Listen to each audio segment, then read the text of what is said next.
All right, Kristjan, word up. Check this out.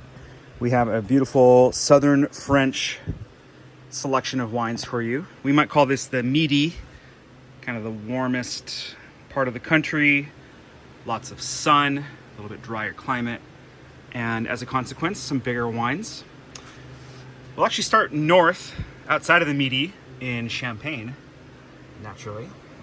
Got to have a couple growers in for the mix. Georges Laval, Garenne, and Sauvart Eau Couture. Both of these growers, as you'll be familiar with, blends as well. Extra Brut and Brut Nature, respectively. 2018 vintage and non-vintage, but on the Garenne, you can see it's 2020 is the base wine. I would say a little bit more focused style on the Laval, maybe a bit broader and expansive on the Sauvart, in my opinion. Next, a series of some white wines. In the Rhône, Northern Rhône is Saint-Péray. Chalaboud is the name by Jean-Baptiste Souillard. It's based on Marsanne, so not far from Hermitage, kind of around the corner, but really in the furthest southern reaches of the Northern Rhône. So, hopping then across the regional boundary into the southern Rhône, Châteauneuf-du-Pape, more of a Grenache-based blend here, Grenache Blanc to be specific. Grenache actually comes in white, pink, and red versions. There is a Grenache Gris, which is the pink-skinned mutation. But this is a blend based on Grenache Blanc from Font du Loup. And then into Provence. So this is south of the southern Rhône. Cassis and Trévalon from Alpilles. Looking at another Marsanne from Trévalon. And then Cassis, if I recall, is Clairette from Clos Sainte-Magdeleine. 2021 vintage, and it's the 100th anniversary, or the 100th vintage for them. So that's a kind of a special deal. And then if we look at the white Trévalon against the red, which is also here, you can see that the art changes every year. So that's kind of a cool facet of their production. But this is the Blanc version, has that green top versus the red top. Then we're on the other side of the Pyrenees Mountains here. Jardin de Babylone. This is by Didier Dagenot and is going to be a Petit Manseng.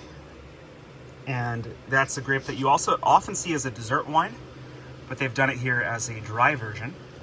And then a related grape, Gros Manseng, is by Harry Mina, and this is their Blanc wine. Harry Mina also makes a red Cabernet Franc, which is cool. So these are both kind of near the Basque country, towards the Spanish border.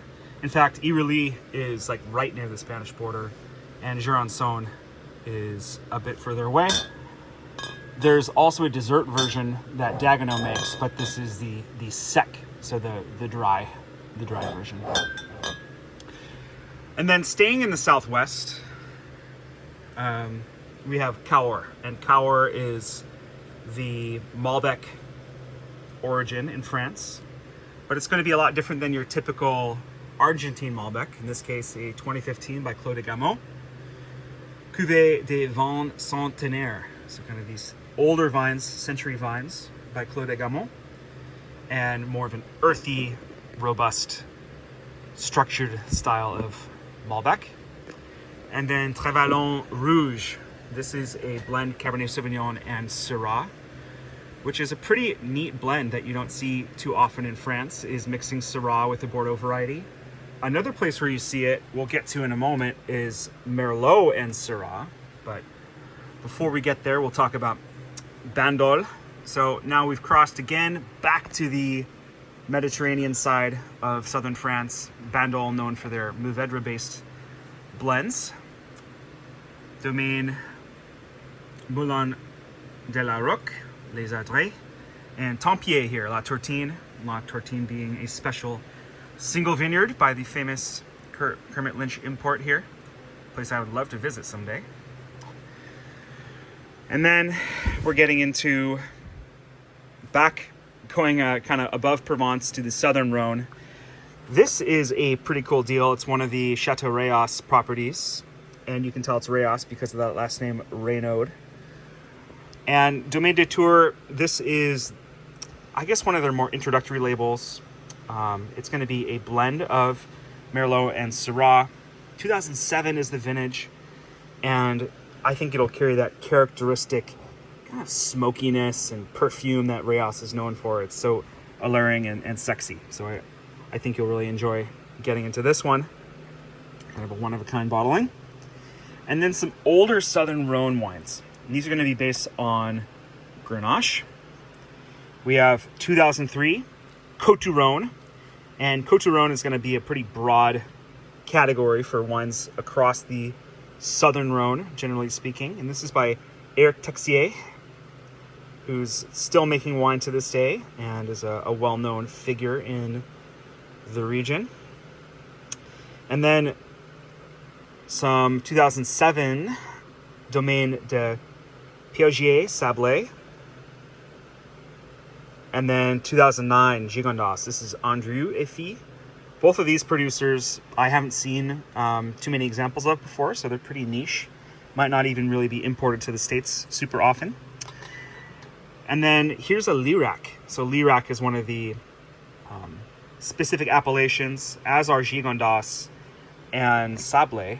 Actually, Sablé, if I know correctly, used to be one of the villages in Côte du Rhône Village, but now it carries its own appellation. So that it was later upgraded to its own appellation.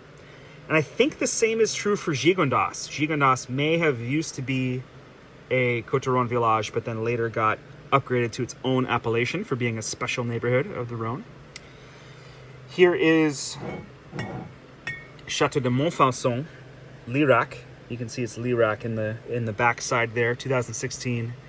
And that's the Monsieur Baron de Montfaucon, kind of one of their special labels.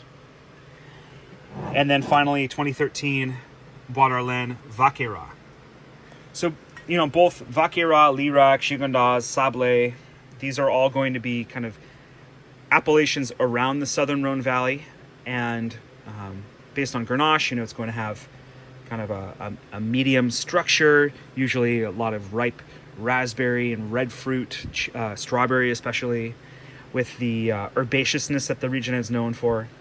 And then you're going to get even more concentration when we head over to Châteauneuf-du-Pape. So this is really the Southern Rhone's crown jewel region, where a lot of really special Grenache wines come from, and they can age famously well.